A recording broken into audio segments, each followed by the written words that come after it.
Hey, Exmormonology listeners, this is Amy Logan, and I am your host here on Exmormonology. And I would love to invite you to work with me one-on-one in a mini session. That's it. It's free, doesn't cost you anything. But if you've been life coach curious, what it is actually like to work with a life coach, let's sit down together and work through a struggle that you're having. All you have to do is head over to my website at amyloganlife.com and sign up for a time that works for you. If you don't see one there, email me at amyloganlife@gmail.com and we'll find the perfect time for you.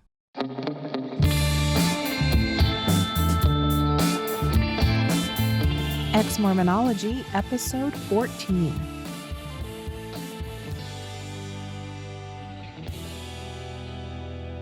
Hey, you guys, I'm Amy Logan, amyloganlife.com, a life coach that specializes in helping people post-Mormon life and post-religious life of all different kinds.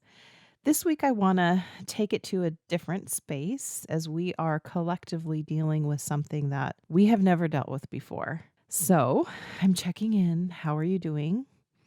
A few weeks ago, I think I said, this world of ours needs a big hug. And I agree with what I said, even more so now. We collectively as humans are dealing with something at a scale that we haven't before. And so with that comes a lot of fears, a lot of panic, a lot of scary thoughts. So this is what I want to talk to you about today. COVID-19, crown virus. All right. We're going to meet the crown virus with our own crowns upon our head. And we're going to find ways to successfully navigate what we're going through. Such a fascinating time to be alive, right? I think that most of my listeners have navigated a faith crisis.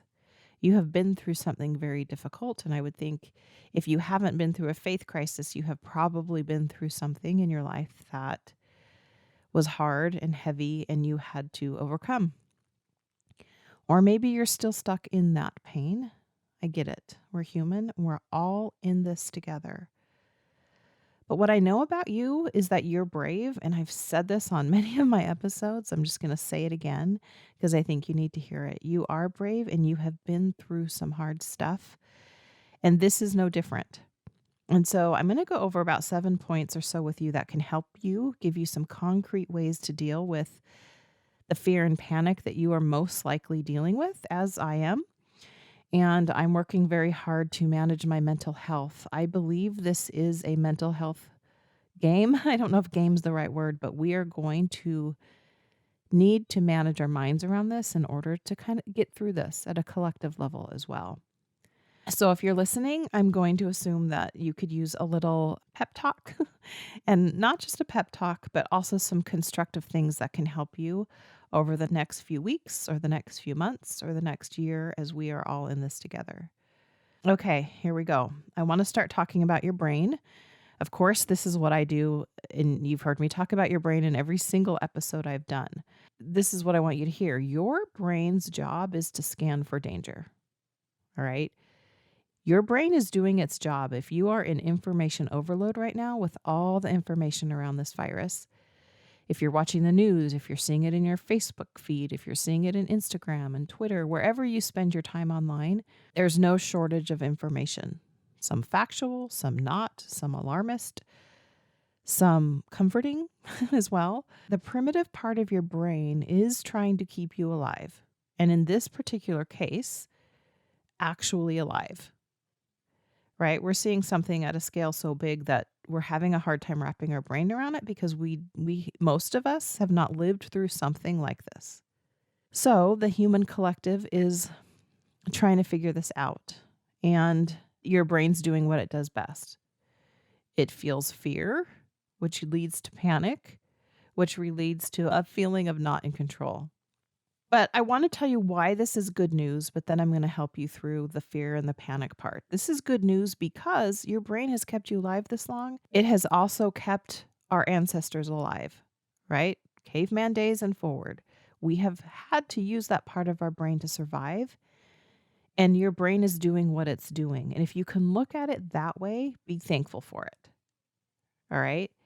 If we combine all of that with our modern day barrage of information, constant endless scrolling, like we're addicted to kind of the dopamine that comes when we're scrolling. And right now, we feel that if we watch the news and stay informed, we're keeping ourselves safe, which could be true. But when we're inundated with it, it adds to the fear and panic. So, the first thing I want to talk to you about is how you can minimize the fear and panic you're feeling, or even the bouncing in and out of it. If you're like me, I have bounced in and out of it when I kind of feed that fear. And I think that we see that through the media. We see that through, the pictures we're seeing in social media with empty shelves at the store, crowds of people. And even people who aren't taking it seriously, well, I'm going to get to that in a little bit. But if you're constantly scrolling and looking for updates, which we think is keeping us safe, right? If we fill our head with information, we will feel safer. And a lot of us scan info every 15 minutes, or maybe you found yourself online for 3 hours just scrolling and scrolling. So your brain is doing what it's supposed to do. But what I want you to see is that you have control over how much you're filling your brain with all of that information. Like, think about it. If you pick up a book, like I did this last night, pick up something that has nothing to do with what we're dealing with. You give your brain a break, and then you're able to kind of sink into a little bit of normalcy, right? Right now, I know we're feeling what is normal, or like, no, that's my question. Like, what is normal? We're kind of adjusting to a new norm. I am choosing to self-distance and self-isolate, and not everyone is doing that. So depending on where you are on the scale of that decision will also influence kind of probably the fear you're feeling or panic if it has set in or not. So last night when I decided to consciously turn off the TV and pick up a book or something else that kind of pulled my head out of it, what I'm doing is giving my brain something constructive to do. Now, it doesn't mean that you have to be, you know, doing something that's contributing to society. But if you are managing your mind around this, you are, in a bigger collective way, helping reduce the fear that we're collectively feeling. You give your brain something to focus on.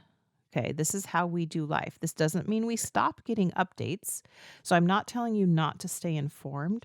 What I'm advising or suggesting that you limit the bombardment of media.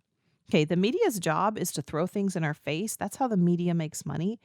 And so it's very alarmist right now. It is constantly 24/7. Now, your brain, if you feed that, is going to keep staying in fear and panic.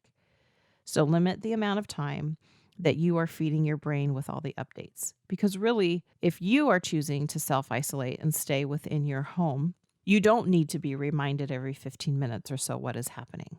All right. It won't change your day-to-day life. You're doing the precautions, you're doing what you've been advised to do. Stay within that space, but work on keeping your mental capacity strong. And part of that will be distancing yourself from what creates the fear and then therefore the panic. Now, number 2, I want to talk about grounding yourself. This is very important. What happens with fear and panic is we are living so far into the future, thinking of all of the million things that can go wrong, instead of staying present right now with your current circumstance. So, getting very basic, that means wherever you're sitting right now. Now, if you're driving, don't do this, but touch your chair, right? Pick up the book that's sitting next to you and hold it. Feel the pages, smell it, right? Take your shoes off and stand in grass or put them on the tile floor or your hardwood floor and feel what that feels like in your body. What this is doing is allowing you to see what is going on right now, not tomorrow, not a week from now, not a year from now. It's staying in the present moment. For most of us, we're safe, right? We're safe in our environment. And if we can stay in that mindset, that's going to help you minimize the fear and panic that otherwise feels as it comes into your body when you're constantly letting your brain go to collecting information about all the bad things. So, this is super important for all of our senses. So, visually look out the window, look at the movement of the tree. We're going to be getting very good at right now. All right. Looking at the leaves blowing, watching the rain hit the ground. Maybe you live where it's snowing. Maybe you're going to look for a bird. Maybe you're going to listen for a bird or a car in the distance. Okay. It's whatever is happening right now. Touch your hands, hold your own hands, hold the hand of a loved one if you're living with someone right now. Be present. you will find that that lowers the stress and fear in your body almost immediately, because it's getting your brain out of future confusion and taking to right now where you are safe. We often create the feeling we don't want to feel by thinking of all the thoughts that are terrible. So really think about that. What do you want to be feeling right now? And then think about the things that make you feel that way. I'll be getting into that more in a little bit. Because fear comes from the unknown, and right now the future's unknown. None of us know how long this is going to last. We don't know what after looks like, but we can be in the present moment where for the most part we're safe. All right? That'll be a huge immediate thing when you find your brain going. Now, everything that I'm saying here, I want you to see this is a pendulum. You're going to have moments, because you're human, where you feel fear and panic and it feels very real and scary. You're going to be able to swing to the other side where you also feel sense of calm. Now, you're human. This experience for us is going to be touching on all the emotions. But what I'm talking about with you today are ways that can help minimize the fear and the panic that you may be feeling. All right, so that's the number 3. You're human. You are going to have that full range of emotions. When those emotions come, let's say you feel very scared or your anxiety level is up, I want you to acknowledge it and I want you to be with it and not push it away and not resist it. You can say things to yourself like, this is part of the process. I am human. I am scared. All right, that type of speaking to yourself will help reduce what you're feeling. Seems counterintuitive, but allowing that emotion to be there instead of resisting it or pushing it down will help minimize it. That's processing an emotion. And if you go back to episode 3, I talked about grief and pain as it relates to your faith crisis. But if you go back and listen to that episode, listen to it now within the context of what we're dealing with at this global level. And I think you can, what I teach you in that episode is how to process pain, but you can substitute pain for fear, for grief, for scariness, whatever emotion that you are feeling that feels negative to you. Go back and listen to that and take notes and then do those things. And the other thing I wanted to add into this number 3 that I'm talking about is that this is the applying it to our Mormon families. All right. Some of your families have probably been sending you articles and links to, the end of the world, or you need to come back to church now, or maybe they're just checking on you. And for some reason that's triggering you. What I want you to remember is they're coming at this from their paradigm and they're doing what they know how to do when they feel scared. Okay. So they're feeling scared. And so they feel like, I need to get this information out to my loved ones. Okay, just acknowledge that they're feeling scared. And I think that will reduce the triggering that you're feeling from whatever information that they're sending you.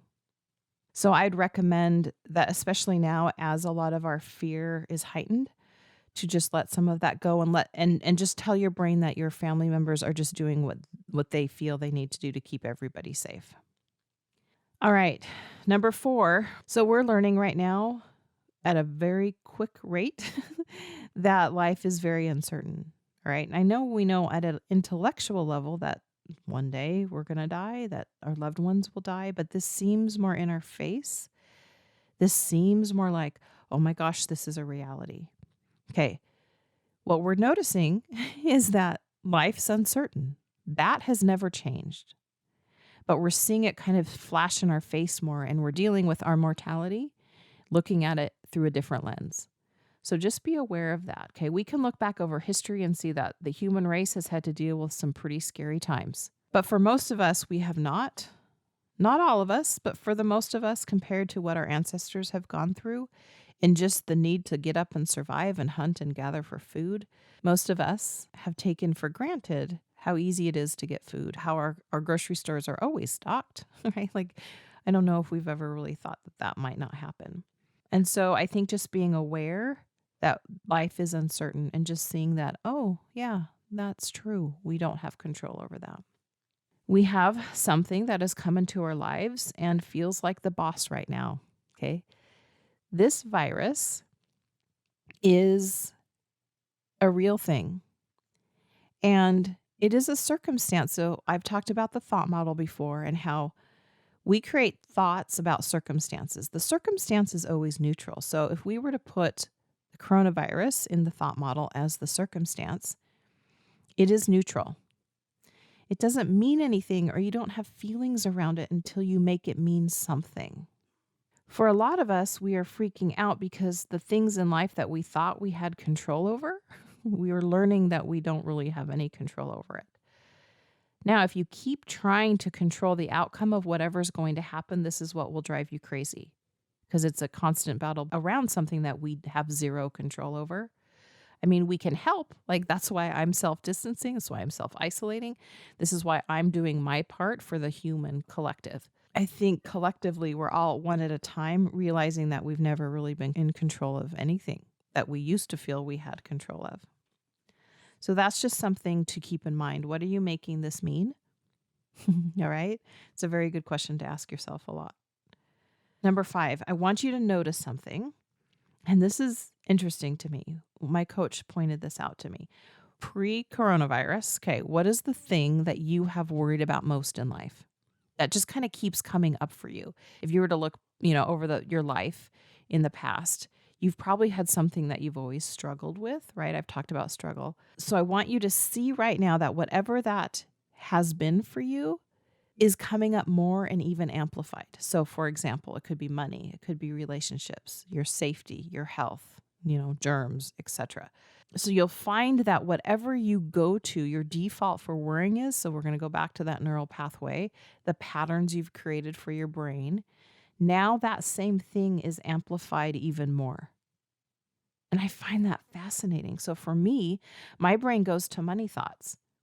What's going to happen?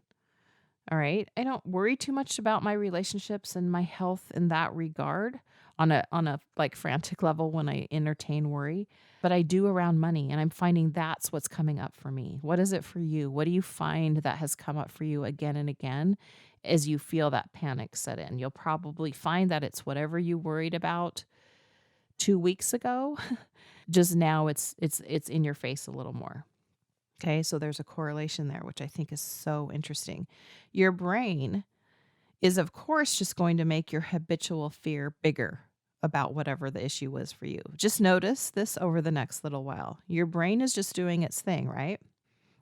Our brain is a fascinating thing. We've talked about the primitive brain and how your primitive brain is trying to keep you safe. So number 6, I want to move your brain over to your prefrontal cortex. All right, this is what you're choosing to focus on.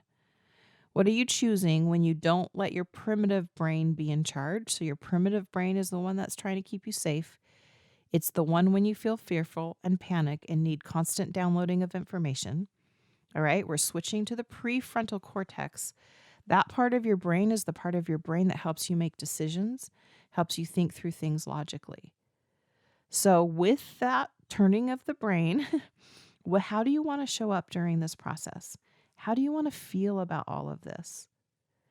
Did you know that you get to decide? Like, really, think about this. How do you want to feel during this process? You get to choose. For many of us, we think we need to stay in panic mode because we think that's keeping us safe. Now, we need that part of our brain, but we also need the prefrontal cortex that keeps us moving and creating decisions on a logical level. You get to 100% show up with love and compassion no matter what else is going on.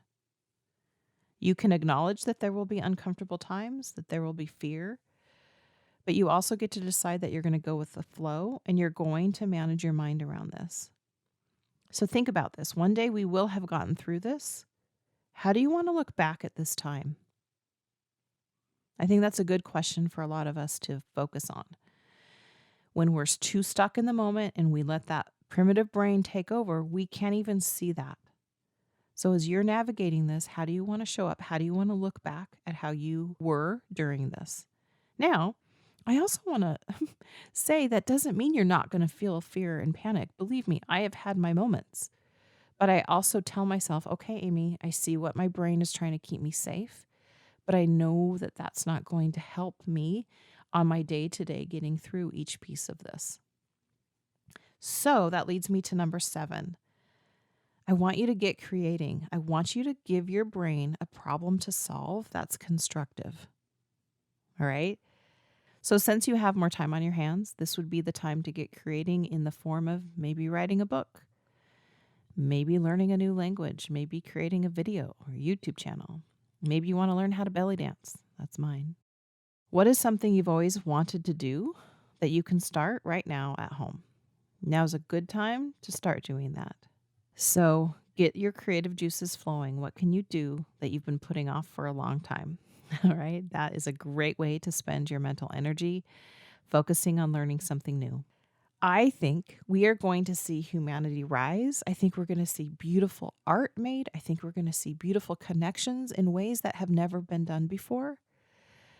Up until this point, I think we've just kind of been living life, doing our thing.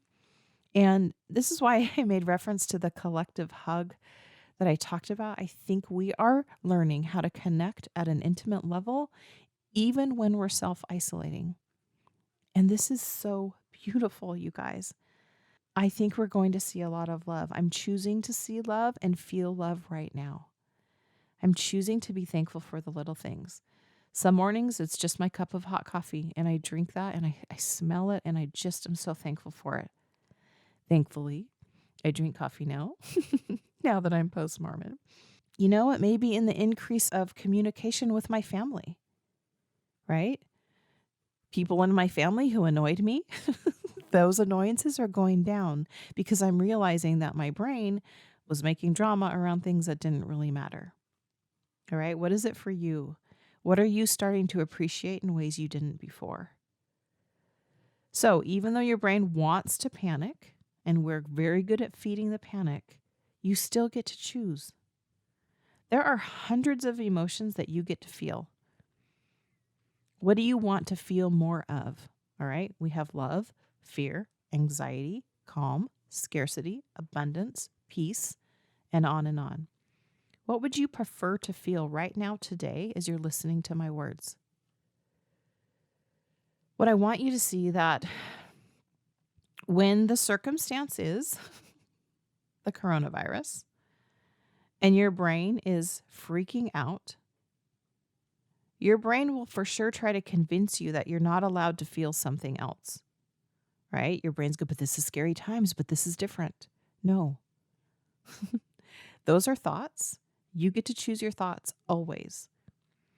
So what I want you to see is that it's up to you. How do you want to feel? So if you can answer that question, I want to feel calm. I want to feel connected. Pick what you want to feel. What do you need to think to feel that? And then focus on creating more of that thought. It's really hard to say, I don't want to feel fear. I don't want to feel panic, right? It's hard to create a positive from that negative space. So instead we go, what do I want to feel? How can I create more of that? Now, because you're human, it's probably not going to be 100% of your day that you're going to feel that connection or the peace or whatever it is you choose. But you will start to feel more of that than the fear and panic. And that's what I want you to see. Think of the human collective, you guys. Think of humanity. We are already seeing beautiful things happen as we collectively feel something that we at this scale have never seen before. I was watching a video this morning of a group of people in Spain who, live in apartments that all face together. And maybe you've seen some of these videos floating around. I saw one of Italy too, but this morning it was Spain. And this man had moved his keyboard out to the balcony, and a gentleman down the way had his saxophone, and they were playing music and they were singing and they were being together. I thought, what an amazing thing we're seeing, because we are social beings. And as we've had to retreat to our homes, we have to find creative ways to stay connected, because that is what is going to help us advance through this.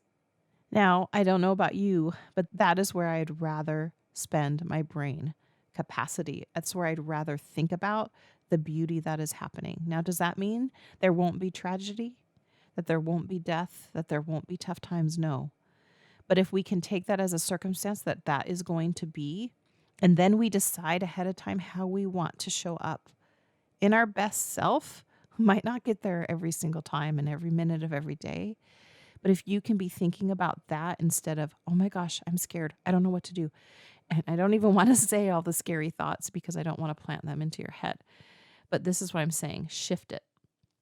Even if you're only able to do it for a little while, look for the people who are connecting. Look for people who are putting out the positive in this experiences. This is our humanity. This is the human spirit. We are beautiful. This is amazing to see the people who are showing up in that way. I've seen that the dolphins are coming to visit the canals in Venice, Italy, because it's been too polluted for them. You can't see under the water.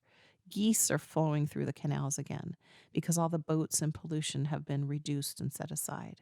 I just think this is a beautiful time to look for those beautiful things. Okay, that's what we can cling to and hope. That is going to create so many more positive thoughts in your head than constantly letting your brain be bombarded with all the negative stuff that's flashing on our screens everywhere. We are currently deciding to self-distance. I think most of us like to think that. I am currently deciding to self-distance and to work together to minimize this virus. We are literally in this together. And it is together that we will reduce the negative side effects of this. I'm choosing to believe that we will emerge stronger and more compassionate and more loving than what before all of this began. Yes, there will be hardship. And yes, we'll manage that too. Your same brain, all right, think about this. Your same brain that gets stuck in the negative can also be the same brain that shifts to focus on the positive. We are human, and you will feel the full range of emotions. And I think that's actually a beautiful thing. I don't want you to stuff any of them down. I just want you to cultivate and learn how to manage your mind. Like I said, I feel like this is a mental practice for us right now. We need to manage our minds and create the mental health that will help us through this. Now, to those of you who are alone right now, maybe you live alone, I want you to know that connection comes from the mind. There are ways to connect and keep your brain active and connected with one another, but you have to be willing to reach out. Feelings of loneliness are in your brain. Thoughts of loneliness are in your brain. And we know this because you have probably at one time been in a huge crowd of people and felt very alone, right? And vice versa. You've been at home and you've felt connected. Since we are self-isolating or self-distancing at least, we have to find ways to cultivate the thoughts that help us feel connected with the human race. All right. Pick up the phone, call someone, text someone you haven't talked to for a long time, check in on people. When we get out of our own fear and start thinking about how other people are feeling, that helps us feel connected. All right. I want to be here to serve and help you because this helps me feel like I'm contributing to humanity. If I can help you find ways to manage your mind, we need this work like never before. As I sign out here, I want to ask you again, how do you want to show up during this time? And with that, give yourself permission to feel all the emotions. But if you get to decide how you want to feel because you're the boss of your brain, how do you want to feel and what do you need to do to feel that way? I want you to see that you can manage the fear and choose to focus on the little things that don't seem so scary right now. All right? So pick up a book, call a friend, text a neighbor. Do things that maybe would have felt out of your comfort zone in that way. But this is how we're going to get through this, you guys. I do believe we have a long road ahead of us, but this is our reality. We are dealing with this. And so when we fight reality, we lose every time. So let's stay connected. Let's stay focused. I feel like my work is just beginning. So if you need some help, please email me, amyloganlife@gmail.com. Set up a mini session with me. If that's all that you need, then that's fine too. If you want to become my client and work with me, I'm still taking clients. I am still getting up every day. I am still working to help the bigger collective because that's what we need right now. So take a big, deep breath. All right. We are humans and we are going to figure this out. That's what I believe. I believe that our brain has been created to solve problems. We have a circumstance that needs solving. We're going to solve it. Okay, you guys, I love you dearly. I just love you dearly. Signing off for now. I'll be back here next week with some more help for you. If you like what you hear on this podcast, and you want to take the work deeper, come be my client. Come work with me in a more intimate way, and let's get you feeling better. amyloganlife.com.